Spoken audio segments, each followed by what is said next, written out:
As capitanias hereditárias estavam afundando. Pernambuco e São Vicente prosperavam, mas o resto era caos. Ataques, abandono e donatários brigando entre si. Dom João III, lá em Portugal, percebeu que se não agisse rápido, o Brasil ia virar terra de ninguém. Então, em 1548, ele decide centralizar o poder e cria o governo geral. O primeiro passo para transformar o Brasil numa colônia de verdade. E é aqui que tudo muda. O rei queria ordem, controle, lucro. Mas o que ele conseguiu foi um território em chamas, com revoltas, invasões estrangeiras e uma mistura de fé e violência que marcaria o Brasil para sempre. O escolhido para liderar esse novo sistema foi Tomé de Sousa, um militar experiente, leal e disciplinado. Portugal mandou ele para cá com um combo completo: soldados, funcionários reais, padres jesuítas e até criminosos deportados. O objetivo: botar ordem na bagunça e mostrar que agora o rei mandava em tudo.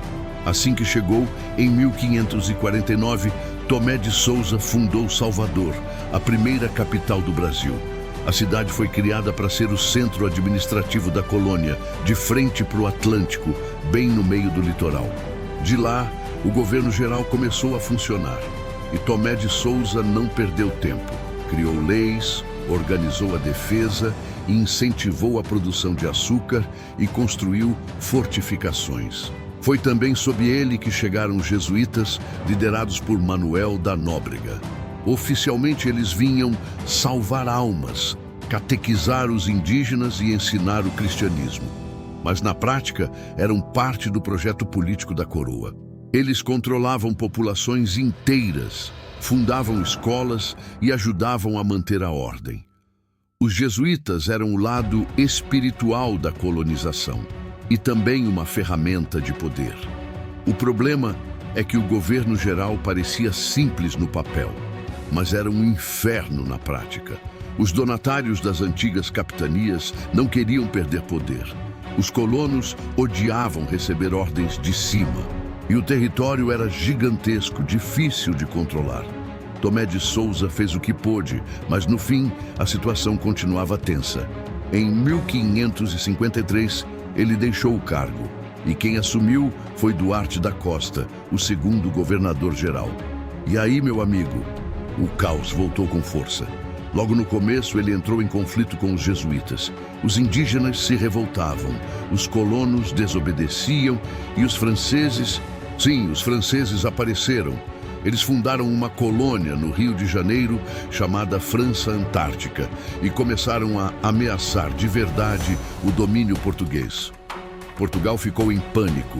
Parecia que o governo geral ia desmoronar antes mesmo de dar certo. Foi então que o rei mandou outro nome para resolver o problema: Mendes Sá. E esse sim não veio para brincar. Mendes Sá chegou em 1558, decidido a colocar ordem na casa. Com a ajuda dos jesuítas, especialmente José de Anchieta e do seu sobrinho Estácio de Sá, ele organizou uma verdadeira guerra contra os franceses. Foram anos de batalha, mas em 1567, vitória.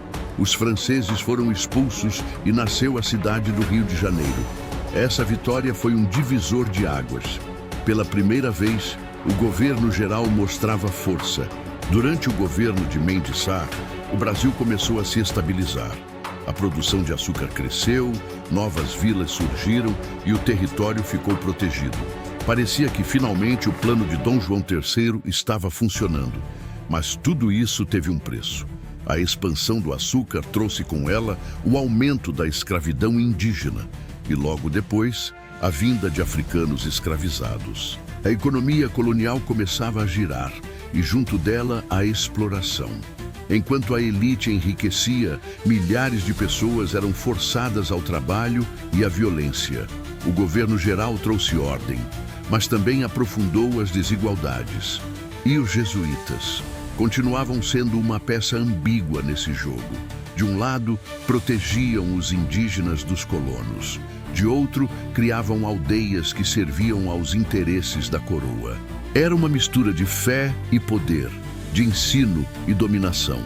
Mesmo com os avanços, governar o Brasil era quase impossível. O território era imenso. As comunicações lentas e as regiões distantes viviam praticamente independentes. O rei mandava ordens de Lisboa, mas elas demoravam meses para chegar. E quando chegavam, o cenário já tinha mudado completamente. Ainda assim, o governo geral foi o primeiro passo para unificar o Brasil. Antes dele, cada capitania vivia isolada. Depois dele, o país passou a ser administrado como uma colônia única, com leis, impostos e defesa centralizados. Foi o embrião do Estado brasileiro. Mas junto com essa unificação, veio uma herança difícil de apagar: a centralização do poder.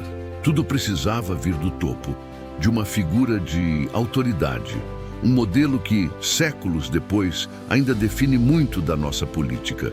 Sem o governo geral, o Brasil provavelmente teria se fragmentado, como aconteceu com as colônias espanholas. Mas com ele, nasceu um país inteiro, sob um único comando. Um país marcado pela força, pela fé e pela desigualdade. Tomé de Souza, Duarte da Costa e Mendes Sá. 3 nomes que moldaram o destino de um continente. Eles não criaram apenas um sistema de governo. Criaram o primeiro grande laboratório de poder do Brasil. Um experimento que salvou o território, mas também consolidou a exploração. E o mais curioso é que, de certo modo, a gente ainda vive dentro dessa estrutura. Centralização, burocracia, decisões lentas, desigualdades regionais. Tudo isso começou lá, com a tentativa de um rei de consertar um país que nem existia direito. O governo geral acabou mudando de forma ao longo do tempo, até virar o vice-reinado, no século XVII. Mas sua marca ficou. Foi ele que transformou um amontoado de capitanias falidas num país conectado. E foi dele que nasceram as bases da economia, da política e da cultura que moldariam o Brasil colonial. O governo geral foi o começo do controle, mas também o começo do Brasil. Um projeto que nasceu do medo e da necessidade e acabou criando uma nação.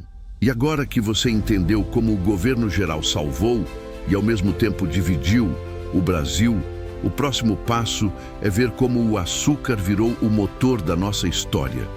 Clica no vídeo que está aparecendo aqui do lado e descobre como o ciclo do açúcar transformou o Brasil num império de riqueza e escravidão.